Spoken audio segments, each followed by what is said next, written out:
Kita ketemu lagi dalam tutorial berikutnya. Tutorial masih tentang YouMeetMe, tetapi YouMeetMe yang sekarang berbeda dengan YouMeetMe yang kemarin kita gunakan. Mari kita mulai. Bagaimana kita lihat YouMeetMe yang sekarang, yang versi baru, ini jauh lebih bagus dan lebih stabil, serta tidak banyak masalah dibandingkan dengan YouMeetMe yang versi sebelumnya. Mari kita mulai. Seperti biasa, YouMeetMe kita start menggunakan browser. Selain menggunakan browser, YouMeetMe juga bisa menggunakan aplikasi baik di Android maupun iOS. Menggunakan YouMeetMe di aplikasi iOS dan Android akan saya bahas di dalam tutorial yang terpisah. Sementara ini kita menggunakan browser dulu ya, yang paling mudah karena hampir semua gadget kita pasti ada browsernya.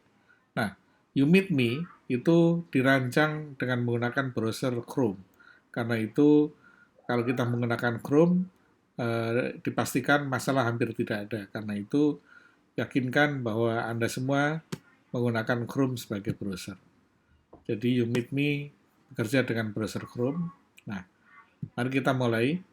Biasanya pada waktu yang dulu, itu kalau kita mau menggunakan YouMeetMe, situsnya atau alamatnya adalah youmeetme.id seperti ini. Nah, ini ada YouMeetMe yang lama. YouMeetMe yang baru ada perbedaan sedikit. Di depan youmeetme.id ini ada huruf VIP, Victor India Papa, VIP, Victor India Papa, sehingga situsnya menjadi vip.youmeetme.id. Perhatikan, ini 3 huruf yang di depan ini akan berpengaruh banyak sekali kepada performance kita. Jadi yakinkan kita menggunakan vip.youmeetme.id. Mari kita mulai. Nah, kalau sudah kita mulai, maka kita akan bertemu dengan tampilan YouMeetMe seperti biasa yang kita kenal. Ada kita mulai memasukkan room-nya kalau kita ingin join. Tapi kalau kita ingin membuat kelas, nanti kita tinggal sebutkan kelas kita. Oke, sebelum kita mulai ada baiknya kita mengenal menu yang di depan dulu. Menu yang penting di sini adalah icon di sini, icon setting di sini di pojok kanan atas. Kalau kita klik, maka kita akan ditampilkan setting mengenai alat-alat kita, device kita. Ini ada gunanya. Pertama kita bisa mencek apakah kamera kita bekerja atau tidak. Jadi kalau ada wajah kita di sini, nah ada wajah saya yang ganteng kan di sini kan, berarti kamera kita bekerja. Kemudian kalau ada sinyal-sinyal seperti ini yang bergerak-gerak ini ketika kita bicara, berarti mikrofon kita juga sedang bekerja. Nah, di sini kita bisa memilih, kalau kita misalnya menggunakan kamera lebih dari satu, di drop down ini akan muncul lebih dari satu kamera. Tapi karena saya hanya menggunakan satu kamera, maka hanya muncul satu. Demikian juga mikrofon. Kalau kita punya lebih dari satu mikrofon, misalnya mikrofon internal dan satu lagi mikrofon Bluetooth, maka di sini akan ada pilihan apakah menggunakan mikrofon internal atau menggunakan mikrofon Bluetooth. Nah, sementara saya menggunakan mikrofon internal saja. Kemudian output-nya juga demikian. Kita bisa memilih apakah output suara yang akan keluar nanti masuk ke speaker kita, atau kita masukkan suaranya masuk ke speaker Bluetooth atau di headset Bluetooth kita kalau kita punya headset Bluetooth. Nah, untuk keperluan kita ini, saya menggunakan internal speaker saja sebagai suara. Jadi artinya saya menggunakan mikrofon dan speaker yang ada di dalam laptop saya. Kemudian yang kedua adalah profile. Di sini kita set nama kita. Nah, ini saya sudah set nama saya Marsudi Wahyu Kesworo. Jadi pada waktu default dia kosong seperti ini. Nah, kita tinggal ketik saja nama kita, Marsudi Wahyu Kesworo. Nah, kemudian option kita bisa masukkan email kita kalau ada. Nah, saya ada email, saya masukkan marsudi.kesworo@gmail.com. Nah, ini adalah email saya ya. Kemudian ada setting yang lain yang mungkin kita belum perlu. Misalnya bahasa yang kita gunakan, bahasa apa, pakai Inggris atau apa, ini belum digunakan, tapi nanti akan digunakan untuk mendeteksi atau membuat transkripsi dari pembicaraan-pembicaraan secara otomatis. Jadi sementara kita abaikan saja yang di sini. Jadi yang kita gunakan hanya dua, yaitu device dan profile. Setelah semuanya kita set, baru kita klik OK. Nah, kemudian mari kita mulai membuat kelas. Misalnya, saya akan mengajar pengantar matematika, atau misalnya matematika dasar ya.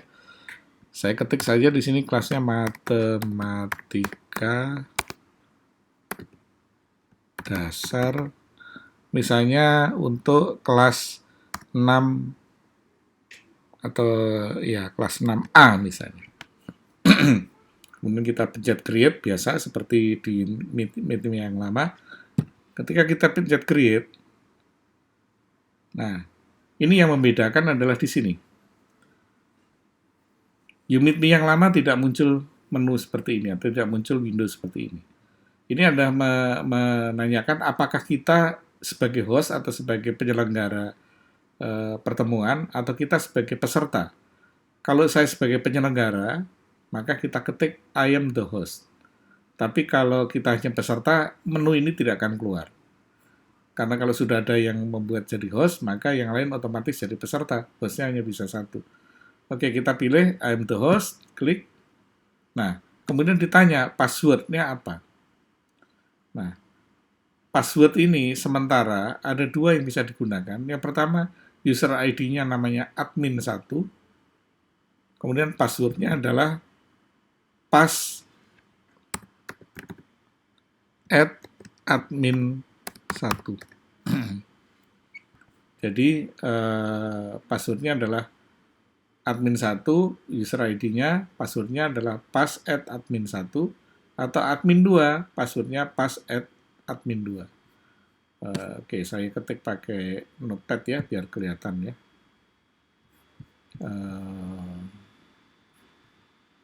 Kita bikin note yang baru. Jadi, user ID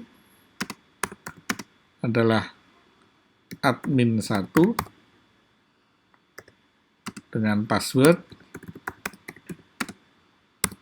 pass@admin1, atau user ID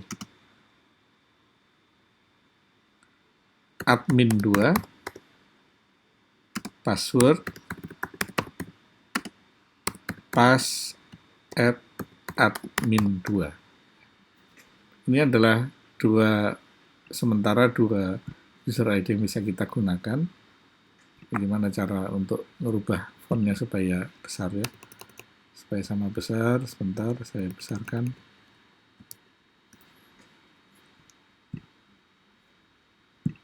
Nah, jadi ini adalah dua user ID dan password yang Bapak Ibu bisa gunakan.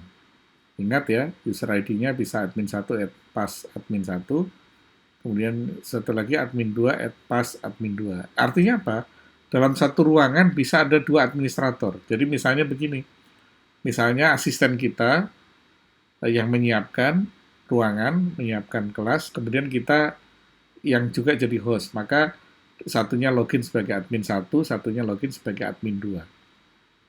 Ingat ya Bapak Ibu sekalian, kalau ditanya user ID, kita masukkan admin1 dengan password pass@admin1, atau user ID-nya admin2 dengan password pass@admin2. Nah, lanjut ya Bapak Ibu sekalian. Jadi saya menggunakan admin1 dengan password pass@admin1. Klik OK, maka kita akan masuk ke dalam kelas kita. Nah, menunya di sini kita lihat sangat-sangat mirip dengan Meet Me yang lama. Tapi ada sedikit perbedaan. Yang sama adalah di sini, kita muncul di sini linknya apa, ya linknya sama, linknya adalah nama room kita. Nah, di sini yang membedakan, kalau di yang dulu tidak ada kata VIP-nya, tidak ada, ini langsung youmeetme.id, kemudian nama ruangannya, sekarang di depannya ada VIP-nya, ada victorindiapapa.youmeetme.id, dan seterusnya. Kalau kita ingin kelas kita terbatas, kita bisa berikan password dengan cara add password di sini. Kalau tidak, kita biarkan saja. Oke, sementara untuk keperluan kita, karena kita untuk keperluan kelas, bukan untuk keperluan rapat rahasia, saya tidak perlu berikan password. Nah, mari kita lihat menu-menu yang ada di Unit Me kita yang baru ini. Masih sama, paling kanan di sini ada titik 3, tetapi kalau kita klik, dia akan berbeda dengan yang sebelumnya. Kita klik di sini, ada beberapa fasilitas di sini yang bisa kita gunakan. Fasilitas yang berbeda dengan Unit Me yang lama adalah adanya fasilitas untuk mematikan semua mikrofon dari peserta. Jadi kalau kita klik, maka begitu kita pilih mute, maka semua mikrofon dari peserta akan otomatis tidak berbunyi atau muted, sehingga suaranya tidak berisik. Ini pada Unit Me yang lama tidak ada, sehingga kita harus terpaksa meminta satu persatu mematikan mikrofonnya. Kalau di sini cukup kita sebagai penyelenggara rapat, kita klik mute everyone, maka semuanya akan silent, tidak ada suara. Nah, kemudian yang lain masih sama di sini. Saya hanya mengingatkan saja di sini ada nama kita, kemudian ada bagaimana video quality-nya. Saya ingatkan kembali, kalau internet kita tidak terlalu kuat, tidak terlalu bandwidth-nya tidak terlalu besar, maka kita geser ini ke standard definition saja. Jangan di high definition, agar suara kita tidak putus-putus atau lebih lancar ya. Yang lainnya sama semua, termasuk share YouTube masih sama ya. Tapi yang membedakan di sini adanya fasilitas untuk mematikan semua orang, mematikan mikrofon dari peserta yang lain. Kemudian di sebelah ke kiri masih sama, tidak ada bedanya, yaitu informasi tentang ruangan kita. Sebelah kirinya juga masih sama, kalau kita klik maka semua peserta akan ada di tengah. Kalau kita klik lagi maka semua peserta akan ada di pinggir, di sini, di tengah berisi presentasi. Kemudian di ke kiri lagi ini ada gambar video kamera, kalau kita klik, nah hilang kan? Gambar video saya hilang. Kalau kita nyalakan lagi, nah muncul lagi kan? Gitu. Di sebelah tengah ada untuk tombol telepon yang merah, sama dengan Unit Me yang lama. Kalau kita klik, maka kita akan keluar dari ruang rapat atau kelas. Kemudian di sebelahnya adalah ada gambar mikrofon. Ini sama dengan Unit Me yang lama, kita bisa gunakan. Nah, ini suara saya nggak ada kan? Nah, ini suara saya sekarang ada lagi kan? Nah, ini untuk mematikan, untuk menyalakan mikrofon. Sekali lagi, mikrofon dari peserta bisa dimatikan oleh host dengan cara mute everyone dari sini. Ya. Nah, kemudian ke kiri masih sama di sini, kita bisa chat. Nah, bedanya di sini chat ini, bedanya adalah kalau Unit Me yang lama chatnya hanya kepada umum, kalau di sini chatnya bisa kepada peserta. Jadi kalau ada peserta lain, itu kalau kita klik menunya di peserta tersebut, nanti akan keluar menu kita mau chat dengan dia. Maka chat kita akan khusus yang kita ketik di sini hanya kepada dia. Jadi ini kebetulan pesertanya 1 ya, tapi kalau di sini nanti ada daftar berapa peserta, kalau kita klik nanti salah satu menunya adalah pilihan untuk chat privately atau kita bicara secara private, maka kita bisa chatting secara private kepada peserta tersebut. Nah, ini perbedaan yang berikutnya dari Unit Me yang standar. Kemudian di sini ada gambar tangan, ini sama dengan Unit Me yang lama. Kalau kita ingin bicara, sebaiknya kita pencet gambar tangan ini, maka si host akan melihat kita ada ikon gambar tangan di layar kita, layar peserta, dan dia tahu siapa yang ingin bicara, kemudian kita persilahkan dia bicara. Nah, di sebelah kiri lagi, pojok paling kiri masih sama, kita bisa share layar kita, yang kita bisa share kalau di aplikasi yang lain hanya PowerPoint, kalau di sini apa saja bisa kita share. Jadi kalau kita share di sini, kita klik share, kita bisa share seluruh layar kita, atau aplikasi-aplikasi yang sedang jalan di tempat kita. Jadi kalau kita punya aplikasi-aplikasi, kita bisa share, atau termasuk tab dari Chrome kita. Jadi kalau kita klik tab dari Chrome kita bisa share. Ini mirip sekali dengan Unit Me yang lama ya.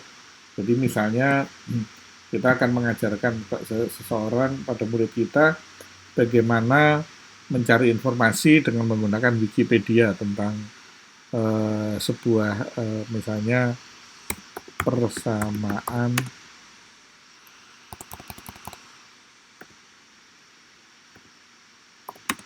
diferensial. Misalnya. Kita klik, Apa itu persamaan diferensial?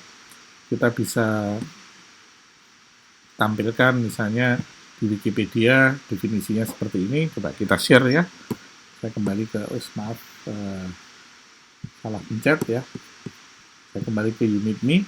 Saya akan share layar persamaan diferensial tadi. Jadi kita pencet Chrome tab, isinya persamaan diferensial tadi. Begitu kita share, maka yang muncul di layar peserta adalah persamaan diferensial seperti ini. Dan ini layar ini interaktif.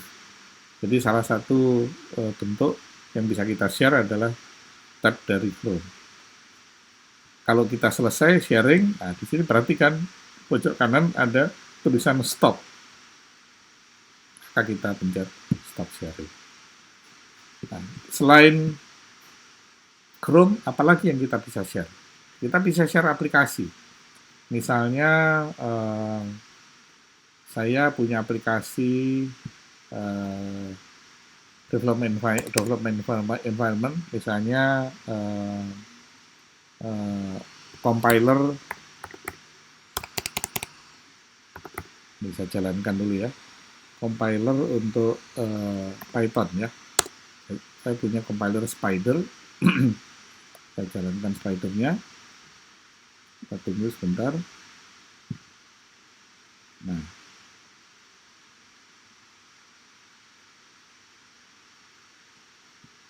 oke, sekarang sudah jalan ya compilernya. Saya kembali ke unit ini kita. Jadi saya punya compiler yang sudah saya jalankan, application window. Oh maaf, karena Spidernya di full screen, jadi tidak bisa. Jadi saya kembali ke layarnya Spider dulu. Spider ini tidak boleh di full screen, harus di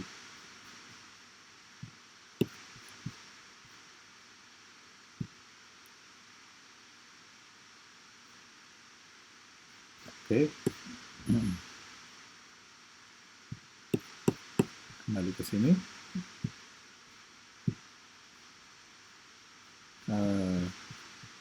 Kita bisa share sekarang, misalnya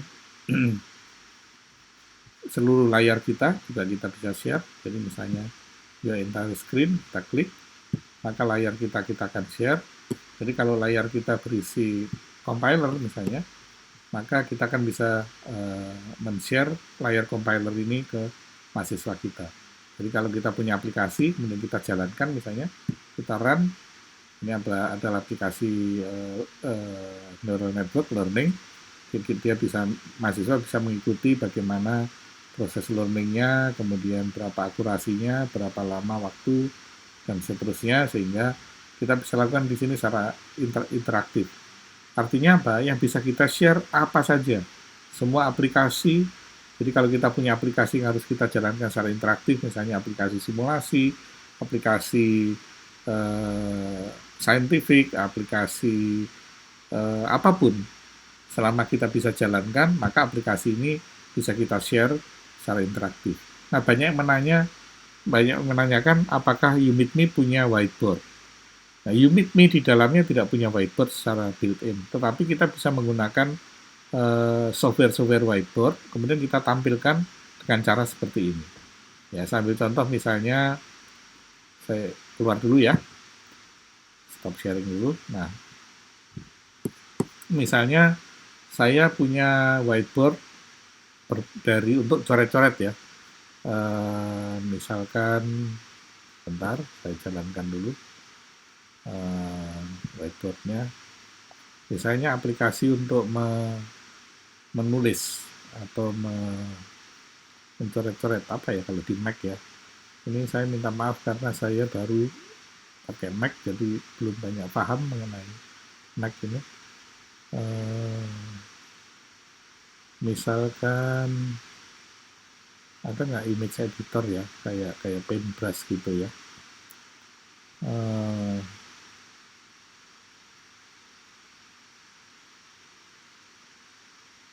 Sebentar ya. Atau yang paling gampang, saya pakai OneNote saja. OneNote, Microsoft OneNote itu kan ada mode untuk coret-coretnya ya, kalau tidak salah ya. Saya jalankan dulu aplikasi OneNote-nya. Nah, jadi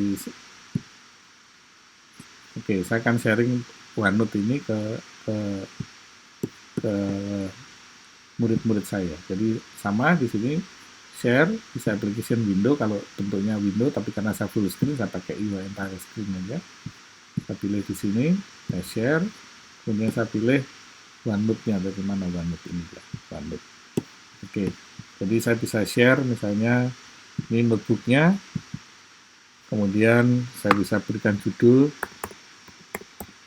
gitu ya. Kemudian di sini kita bisa ketik ya, apapun kita bisa ketik. Kemudian mungkin juga kalau perlu gambar-gambar di sini kita bisa memberikan ilustrasi dengan gambar-gambar ya, atau coretan-coretan. Ini dikasih apa namanya, stabilo ya. Kemudian ada nggak di sini yang untuk gambar bebas ya? Ya kira-kira begitulah. Kalau software ini bisa membuat kita menulis, misalnya di sini kita bisa tulis-tulis juga. Ini mungkin ya. Tuh.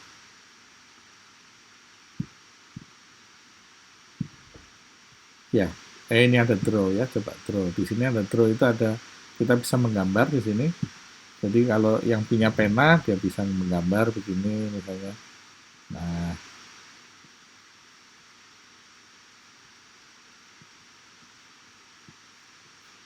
misalnya kita menggambar begini atau memberikan ilustrasi apapun misalnya. Coba kita hapus dulu ya, atau kita bikin yang baru dah ya. Kita bikin insert, kalau nggak bisa insert ya, add page sajalah ya pertamanya.